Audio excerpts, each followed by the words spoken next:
Et ton intercession dans le cœur, tu commences à intercéder toujours qu'on arrive aux stations, que les gens commencent à descendre, qu'il y ait un peu de l'espace. Alléluia. Mettre au large voudrait dire avoir un peu de l'espace. Sortir dans un environnement où tu es tellement serré, coincé. Avoir un état plus commode. Ou être dans un état opulent. Le contraire, c'est être trop serré, être coincé. Et ça arrive dans la vie de beaucoup de gens. C'est arrivé à David qui a écrit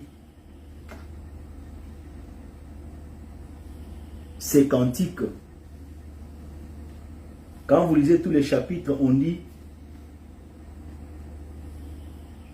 à partir du premier verset, David adressa à l'Éternel le parole de ses cantiques lorsque l'Éternel l'eut délivré de la main de tous ses ennemis et de la main de Saül. Nous connaissons la vie de David, l'homme selon le cœur de Dieu, cet homme que le Seigneur a tiré du néant. Il a eu des grandes promesses pour être roi en Israël. Mais pendant que lui a cette promesse-là, il y a déjà un autre roi qui existe. Et par des circonstances, le Seigneur crée des circonstances pour que la promesse qui avait été dite sur David, ou l'onction qu'il avait reçue dans la maison de son père, puisqu'il a été roi dans la maison de son père. Israël ne connaissait pas qu'il y avait un roi quelque part, pendant qu'il y avait un roi qui régnait. Et Dieu a créé la situation de Goliath. C'est là où l'Éternel l'a propulsé. Bien aimé, quand tu as la promesse de Dieu, Dieu créera toujours des circonstances et des situations par lesquelles ce qu'il a dit ou ce qu'il veut faire dans ta vie, que ce soit comme un sursaut ou un tremplin pour que les gens commencent à découvrir qui tu es ou ce que Dieu veut commencer à faire dans ta vie. Ça peut être au niveau du travail. Il y a certaines circonstances qui peuvent venir. Tu es coincé, tu es combattu par les gens, tu n'as pas la paix. Ça peut être un superviseur ou un manager qui est dans ton département qui te mène une vie dure. Mais des fois, Dieu utilise aussi de telles choses afin de montrer au final que la victoire appartient toujours à son peuple. Et dans ces circonstances-là, il te mettra aussi au large. C'est-à-dire, il y aura des moments où ce qui étouffait, ce qui te tourmentait, ce qui te combattait, il sent que soit ce sont eux qui vont partir, qui vont te laisser là-bas. Alléluia.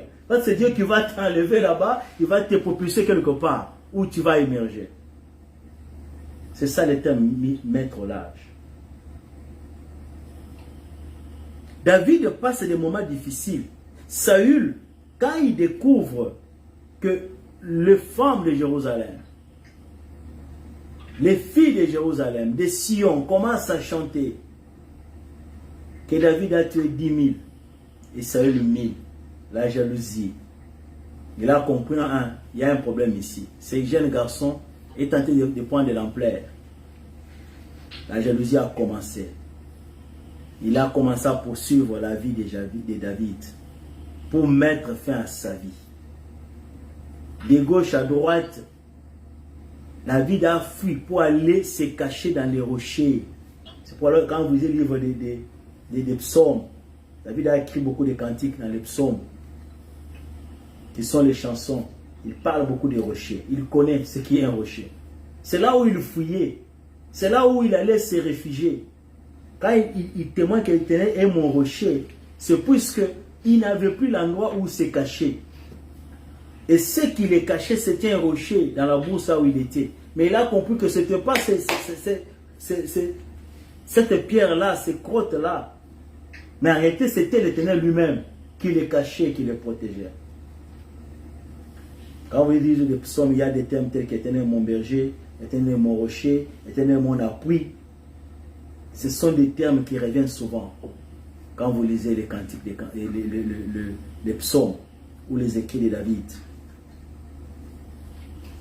Puisqu'il a compris que sans Dieu, il ne pouvait pas s'en sortir.